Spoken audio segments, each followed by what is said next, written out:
Hello everyone, this is Professor Vincent Torre Bongolan. Okay, so napag-usapan na natin ang isang paraan para tayo ay kumita sa Melon Plus.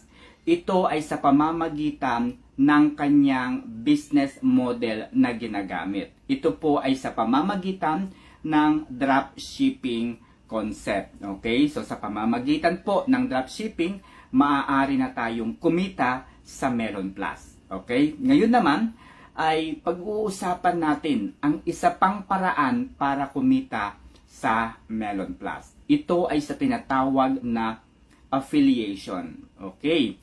Ano nga po ang ibig sabihin ng affiliation? Ito po ay pag-i-introduce, ito po ay pagpo-propose ng Melon Plus sa mga aspiring entrepreneurs, sa mga aspiring businessman and woman na pasukin ang e-commerce business. Okay? So, bibigyan ko po kayo ng isang halimbawa. Meron akong pinuntahang isang restaurant sa SM Santa Mesa, Manila. Napakaliit nung pwesto niya. Pero napakarami po ng crew na nag-a-assist sa mga customers. At dahil po sa sobrang dami ng crew, kahit maliit yung pwesto, dinadagsa ito ng mga customers. Bakit? Dahil nakukuha ng mga customers yung services na ibinibigay, na ini-offer ng restaurant na ito. Okay? And the same din sa Melon Plus. Paano tayo dudumugin ng mga shoppers? Paano tayo dudumugin ng mga buyers, no? Paano sila titingin sa mga produkto na nakapublish sa ating Melon Mall? Kung kakaunti ang mga seller na nagpo-promote ng Melon Plus. 'Di ba? Paano titingin ang mga buyers sa Melon Mall kung kakaunti ang mga magbebenta, kakaunti ang mga sellers ng Melon Plus? Okay? Yun po ang dahilan kaya nag-i-invite, nagpo-propose tayo ng Melon Plus sa mga aspiring sellers, sa mga aspiring na mga negosyante. Okay? Kung gusto mong magnegosyo, pasukin mo ang Melon Plus. Okay? At kapag pumasok tayo sa Melon Plus, magiging katuwang tayo, magiging katulong tayo ng Melon Plus para i-promote yung e-commerce business sa mga buyers, sa mga mamimili. Okay? Dahil ang layunin po ng Melon Plus ay kaparehong-pareho po ng Shopee, Lazada, TikTok Shop. Mayroong mga produktong ibebenta. Okay?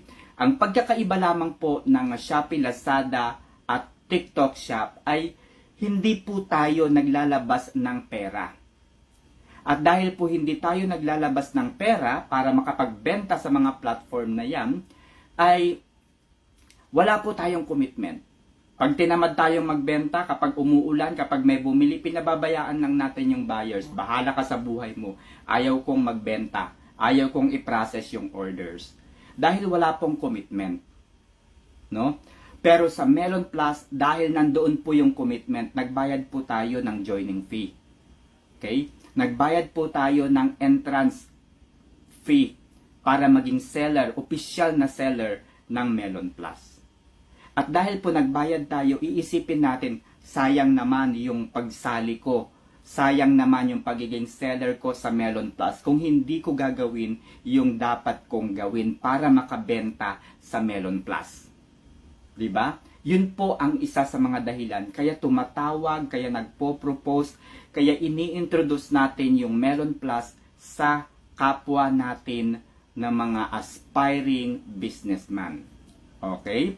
At bilang ganti naman ng Melon Plus, dahil nakapag-introduce tayo ng negosyo sa kapwa natin, aspiring na negosyante, binibigyan tayo ng points na maaaring i-convert into peso. Okay? Yun po ang pangalawang paraan para kumita sa Melon Plus.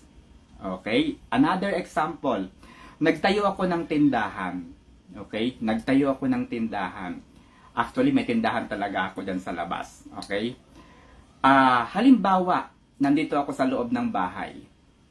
Hindi ako kumuha ng mga seller, mga tendero. Hindi ako kumuha. Anong gagawin ng tindahan ko doon? Nakabukas lang? Paano magkakaroon ng buyers? Kung nandito ako sa loob ng bahay, tapos hindi ako kumuha ng mga seller, sa tingin nyo, bebenta yung tindahan ko? Hindi ba, mga kaibigan? Simple lamang po ang konsepto ng affiliation. Hindi po ito yung tinatawag nating networking. Hindi po ito yung sinasabi nila na scam or kung ano man.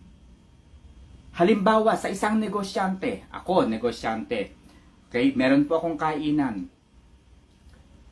Okay, meron po akong negosyo, halimbawa, bakit nag-a-apply ako sa DTI? Bakit nag-a-apply ako sa SEC? At tuwing mag-a-apply ako ng negosyo ko sa SEC, sa DTI, bakit hinihingan ako ng pera?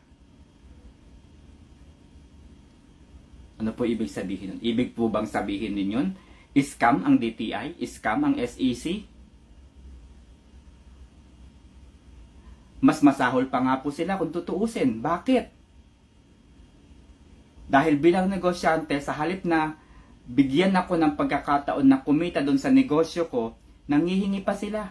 Hindi sila nagbibigay ng reward. Unlike sa Melon Plus, unlike sa ibang mga e-commerce platform, tayo bilang mga seller, nakakatanggap ng reward, nakakatanggap ng commission, kumikita doon sa pinasok nating negosyo. So yung mga ganong simpleng paliwanag o understanding o pangunawa ay kinakailangan natin talagang maging mapanuri.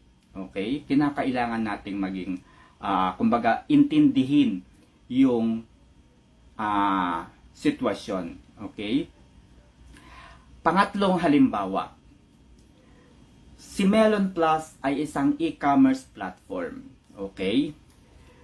At pag sinabing e-commerce platform, ito ay magkakaroon ng iba't ibang mga produkto, iba't ibang mga category of products na ibebenta sa platform. May home improvements, health and wellness, beauty and skin, clothing and apparel, gadgets and electronics, marami pang iba.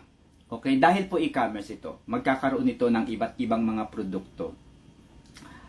Halimbawa, gusto kong ibenta yung Adidas. Halimbawa ako, si Melon Plus. Gusto kong kausapin yung Adidas, yung Jag, at iba pang mga branded na mga produkto. Kakausapin ko sila, sasabihin ko sa kanila, baka naman gusto ninyong ibenta yung mga produkto ninyo dito sa Melon Mall. Dito sa aming e-commerce platform. Baka naman gusto nyong ibenta. Okay? So, ang itatanong ng mga branded na mga kumpanyang ito, ang itatanong ng mga Adidas, Jag, at kung iba, ano-ano pang mga negosyo, sasabihin nila sa Melon Plus, paano kami makakasiguro na mabebenta yung mga produkto namin na ibibigay o ipapublish sa inyong platform? Paano?